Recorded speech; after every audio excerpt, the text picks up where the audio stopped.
Alors comme ça, les airdrops c'est devenu nul, ça ne sert plus à rien et puis bon, on se fait farmer. Ça c'est très clairement le cas pour les chasseurs de base. Ceux qui vont venir se balader sur Twitter, qui vont voir un sweat qui parle de faire des 5 chiffres en posant 2 dollars sur une blockchain inconnue au bataillon, et qui finalement sont déçus que leurs 2 dollars le jour de l'airdrop n'ont pas fait x 5000. Ben ouais, c'est sûr que c'est un problème du côté du projet, évidemment. Ceci étant dit, dans cette vidéo, on va voir comment se démarquer de la masse et comment devenir un airdrop farmer 2.0. Et juste avant de commencer, j'ai 3 points très sympathiques à venir aborder. Premier point, c'est une update du côté d'Eigen Layer et de son airdrop, qui finalement a décidé de payer les utilisateurs. Ce qui va se passer, c'est que tous les utilisateurs qui ont posé directement sur Eigen Layer ou alors via des LRT avant le 29 avril devraient recevoir une allocation augmentée de 100 jetons Eigen. Oui, on parle quand même d'un x10 par rapport à l'allocation de base. Alors évidemment, la première question c'est d'où vient cet argent, et a priori, ils ont pris cet argent-là des prochaines saisons. Donc peut-être qu'à la place d'avoir 3 saisons, finalement on en aura peut-être que 2, ou alors tout simplement que les fonds sont réduits pour chacune de ces saisons ultérieures. Cette annonce-là, elle fait suite à tout le bruit qu'il y a eu sur Eigen Layer ces derniers jours suite à l'annonce de l'airdrop, qui du coup était relativement mal reçu. Et ça veut également dire que la supply au lancement sera largement plus élevée que ce qu'elle aurait dû être dans le premier cas. Ensuite, on a également rassuré sur le fait que le lock-up countdown il commence uniquement après que Eigen soit transférable, et pas là maintenant tout de suite. En 2 mots, les VC ne pourront pas te dumper dessus. Ensuite, on a également l'information que le jeton devrait être transférable au plus tard le 30 septembre 2024. Ça aussi, c'était une grosse critique de pas savoir quand est-ce qu'on pourra bouger notre jeton. Pour le coup, c'est donc prévu à la rentrée. Et finalement, pour les personnes qui ont participé au testnet en tant qu'opérateur, il y aura probablement des rewards. Bon, et bien, c'est vraiment une flopée de bonnes nouvelles et a priori, ça a vraiment calmé la communauté, donc à voir ce que ça va donner dans le futur. Ensuite, deuxième point majeur, mais ça, je me fais pas trop que t'as déjà vu passer l'information si tu suis un petit peu Twitter.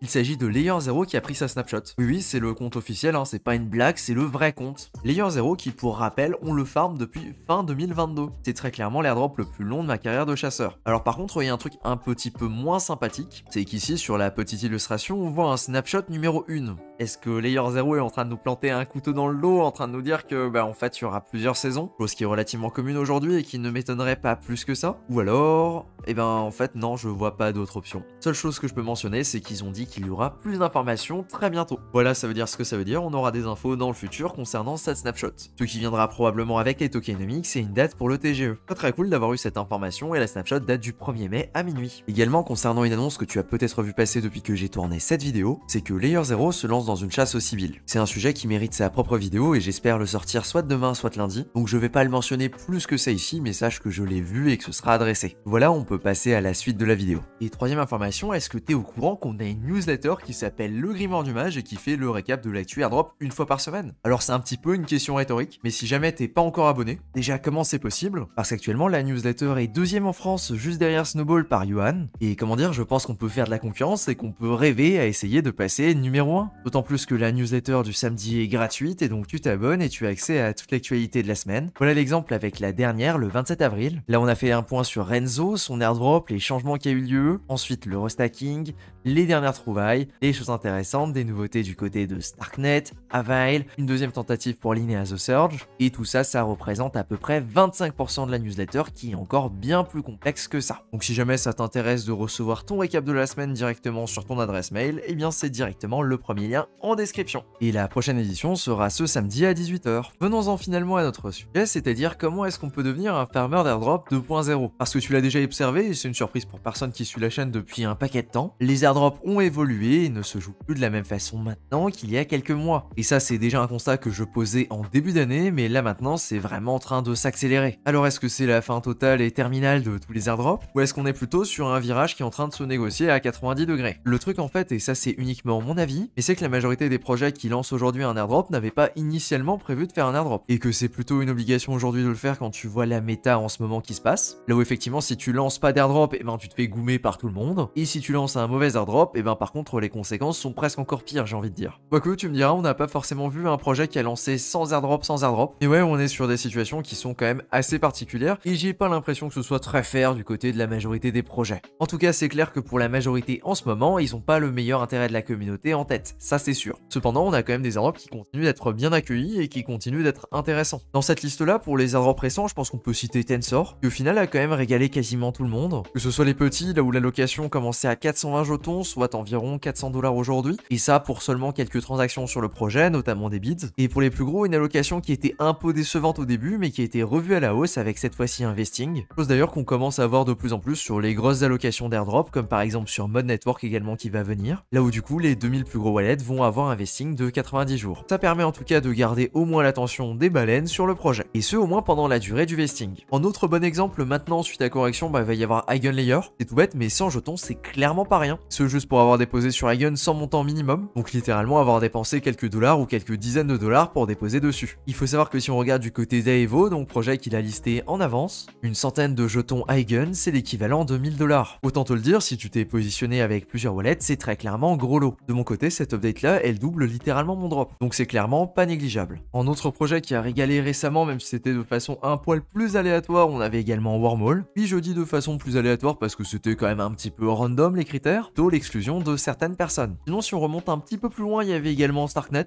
Il a été plutôt mal accueilli comme airdrop, mais il faut le dire, si tu as participé à la blockchain et que tu avais au minimum le critère des fonds requis sur la blockchain, eh bien normalement tu as reçu un airdrop relativement sympathique. Tout ça pour te dire que malgré le fait que très récemment on a eu une flopée d'airdrops qui était pas si intéressant que ça, je pense par exemple à Parcel, à Camino, à Nîmes, on peut également citer Ionic dans la catégorie des airdrops très peu plaisants. Sinon il y a aussi Renzo qui a quand même pas mal déçu. On a également du Zero Land qui va drop très bientôt, pour lequel je n'attends vraiment pas grand chose, même si on a pour information qu'il y a 18% de la supply qui sera dédiée à l'airdrop, et il y a aussi du drift sur Solana. Je veux pas passer pour le lourd à remettre en avant la newsletter, mais si jamais on a fait une liste complète avec tout ce qui s'est passé cette semaine, notamment tous les airdrops à claim et tous les airdrops qui ont été annoncés, et oui, il y en a donc au moins 6 qui soit sont claimables, soit vont être claimables dans les prochains jours. Voilà. Parfait, maintenant je pense qu'on peut passer aux tips et du coup à ce changement de méta. Déjà le premier truc pour lequel les anciens vont certainement rigoler, mais c'est clairement de ne pas prendre pour argent comptant tout ce que tu peux lire sur Twitter. Nombre de sweats qui te disent que si tu déposes 200 dollars sur ce projet, que tu attends 5 mois et que tu peux revenir avec un 5 chiffres, je trouve ça totalement aberrant. Déjà parce que c'est pas bien de donner des attentes trop élevées à quasiment tout le monde. Alors oui, je suis désolé de casser ton rêve, mais c'est très clairement pas la norme de récupérer un x 500 voire un x 5000 sur un airdrop. Désolé, je sais, j'aurais bien aimé moi aussi, mais si c'était le cas, on serait déjà tous millionnaires. Spoiler alert, je suis désolé pour ceux qui le croient, ce n'est pas du tout le cas. Et ensuite tout simplement parce que les gens qui font ce genre de tweets, ils mentent littéralement aux gens qui vont les lire. Désolé, mais au bout d'un moment, promettre des airdrops à 5 chiffres à des gens qui vont déposer 200 dollars, c'est dans le meilleur des cas de l'incompétence et au pire une volonté de nuire. Donc vraiment allume ton esprit critique quand tu lis des tweets sur Twitter. Je me doute que la majorité des gens qui regardent cette vidéo sont pas concernés par ce genre de choses, mais quand même je pense que c'est important de le rappeler. Ensuite je tiens également à le mentionner qu'il y a de plus en plus d'airdrops qui sont soit pour les baleines, soit pour les influenceurs. Et là très clairement il faut dire les termes, si tu ne rentres ni dans une catégorie ni dans l'autre, c'est très compliqué de les jouer. Je pense par exemple à Sanctum qui ces derniers jours a été très largement mis en avant. Là où c'est un projet dont j'avais parlé avant même qu'il y ait une campagne et un lien référé, et bien la TVL du projet a encore fait un x2 depuis que je l'ai mentionné. Je dis pas du tout que Sanctum va être le pire airdrop au monde, non d'ailleurs c'est pas du tout déconnant si tu cherches de la yield bonus sur ton sol, mais par contre vu le nombre de personnes qui se sont positionnées dessus très récemment, je veux dire le 23 mars dernier le projet avait 35 millions de TVL, aujourd'hui on est 6 semaines plus tard, il a 420 millions de TVL, au bout d'un moment quand on parle de dilution, elle est là. Donc si tu te positionnes sur ce genre de projet, prends ça en compte. Dans la même catégorie on va aussi avoir Linea avec The Surge, où pareil c'est du lien référé, on a également du Blast qui littéralement misait totalement là-dessus, et sinon il y a également du mode network. Donc voilà, c'est pareil, je préfère quand même mentionner ce genre de choses, là où on est sur des airdrops, là où les influenceurs et les baleines sont très largement avantagés. Je cherche pas du tout à t'empêcher de jouer ces projets, moi aussi j'utilise les liens référés, j'en bénéficie donc très clairement et merci à toi si tu passes par mes liens, mais sache juste comment ça fonctionne avant de poser un billet. Troisième point très important, c'est de réduire tes attentes par rapport au drop. Là où aujourd'hui encore il y a des personnes qui prennent Arbitrum comme point de comparaison pour les airdrops, je trouve ça pas du tout pertinent, tout simplement parce que la méta a complètement changé depuis Arbitrum. Et pourtant Arbitrum c'était il y a pas si longtemps que ça, c'était il y a environ un an. Donc vraiment c'est un point sur lequel j'essaie d'insister au maximum, c'est de baisser tes attentes. Là où effectivement sur Arbitrum c'était possible de choper des airdrops indécents pour vraiment très peu d'activité, aujourd'hui un an plus tard c'est largement moins le cas. Déjà c'est qu'aujourd'hui les airdrops en général ils sortent avec plusieurs saisons et donc moins de pourcentage alloué à la première saison, ce qui du coup rend les airdrops moins intéressants en général. Ensuite à ça on additionne le fait que la méta comme dit aujourd'hui c'est de lancer avec un modèle à points, donc très souvent on va se retrouver sur des airdrops qui ont tendance à être linéaires et qui par conséquent ne sont pas très avantageux pour les poissons voire même les dauphins. Et finalement c'est toute cette tendance avec les projets qui essayent de tirer le maximum de valeur possible des utilisateurs. Et pour avoir discuté avec certains, parfois même sans s'en rendre compte. Alors aujourd'hui avoir les mêmes attentes que sur un Arbitrum il y a 1 an et demi, je pense que c'est totalement dérisoire. Je pense que pour ne pas être déçu c'est très important d'avoir absolument aucune attente. Et donc clairement de ne pas prendre les airdrops pour acquis, et encore moins de projeter la valeur future de ton wallet sur les airdrops que tu as déjà farmé. L'argent n'est sur ton wallet qu'à partir du moment là où il est sur ton wallet, et non avoir des points qui se tradent à X dollars sur Waze Market ne te garantit pas que ton drop aura au minimum cette valeur là. Je sais, c'est clairement pas marrant de le répéter, mais je pense que c'est toujours essentiel de garder ça en tête. Un autre concept qui est super important à comprendre et qui est inspiré d'un tweet de Sisitou, c'est de savoir qu'actuellement il y a vraiment deux types d'airdrops. Le premier, c'est tout simplement du yield farming déguisé, c'est-à-dire que tu vas venir déposer des fonds sur une plateforme, que ce soit sous la forme de LP, de lending ou encore de restacking par exemple, dans l'objectif généralement de générer des points pour potentiellement être éligible à un airdrop dans le futur. Ce type d'airdrop, comme mentionné, en général c'est intéressant quand tu as des fonds. C'est donc littéralement du yield farming déguisé car on ne te montre pas le pourcentage d'APR ou d'APY.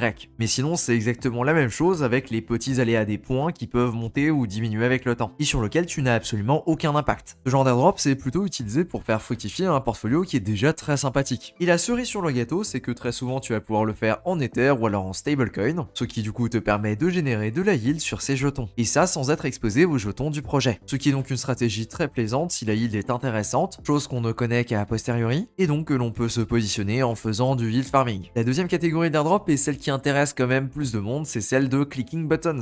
Littéralement cliquer sur des boutons. Alors ici aussi, la liquidité a un certain impact, mais elle est un petit peu moins importante. Dans cette catégorie-là, on pourrait par exemple classer les airdrops de blockchain qui n'ont pas de modèle à points. Par exemple, le Mode Network ne serait pas dans cette catégorie-là, sachant que les points de Mode Network dépendent de la liquidité que tu poses sur la blockchain en fonction d'un temps. On pourrait par contre mettre également certains bridges. Par exemple, effectivement, Layer 0, là où si tu cliques sur des boutons, tu génères de l'activité, et cette activité-là peut être screenée pour une récompense future. Typiquement, le playbook d'Arbitrum par exemple. Ce qui est très intéressant avec ce type d'airdrop-là, c'est que tu n'as pas besoin d'avoir un bag colossal pour pouvoir en bénéficier. Très souvent, il y a différents critères qui sont pris en compte, et ce critère-là, ça peut très bien être faire des transactions. Et là, que tu fasses des bridges avec 5 $ ou avec 1500 $, la différence est négligeable, à moins qu'on vienne rajouter des critères comme par exemple le volume moyen généré par bridge. Mais là, on rajoute clairement une couche de complexité supplémentaire. C'est donc quelque chose de très intéressant si ton bag n'est pas très important, ou encore que tu souhaites faire du multi-compte. Mais par contre, l'inconvénient de ce genre d'airdrop, c'est tout simplement qu'il faut du temps. Vraiment beaucoup de temps. Et parfois, voire même souvent, on est également sur des airdrops qui demandent des connaissances relativement poussées. Pas souvent, car on est sur des informations qu'il faut chercher, et donc il faut prendre le temps de lire les documentations et d'aller regarder à droite à gauche. Je pense particulièrement à Layer 0 ou encore Hyperlane dans ce cas de figure. Voilà donc pourquoi c'est important de connaître son profil et de savoir sur quels airdrops tu vas plutôt te diriger. Du type, tu déposes 200 $ sur un projet qui va plutôt être dans la première catégorie d'airdrop, donc les airdrops passifs là où il suffit de déposer, et malheureusement tu te rends compte que ton airdrop 6 mois plus tard ne vaut pas un 5 chiffres. Un autre point qui devient de plus en plus important, c'est de cibler des airdrops pour lesquels il y a de la friction. Ce qu'il faut comprendre là derrière, c'est tout simplement de la complexité. Et pour illustrer ça, je vais tout simplement te donner un exemple. D'un côté, on va mettre par exemple le Sanctum, qui pour participer te demande simplement de posséder du jeton Infinity, que tu peux obtenir soit avec un simple swap, soit en stackant. Voilà, c'est tout, tu es positionné sur Sanctum. La complexité là derrière, elle est nulle. Je veux dire, il y a absolument aucune compétence particulière demandée pour se positionner, et n'importe qui est capable de faire un swap. En tout cas, j'ose l'espérer. Maintenant, prenons un exemple avec de la friction. On peut très facilement parler de Wormhole, avec un bridge très complexe, avec pour première difficulté déjà de tomber sur des bridges qui utilisent Wormhole. Parce que oui, c'est pas si évident que ça, il y en a pas 50 000.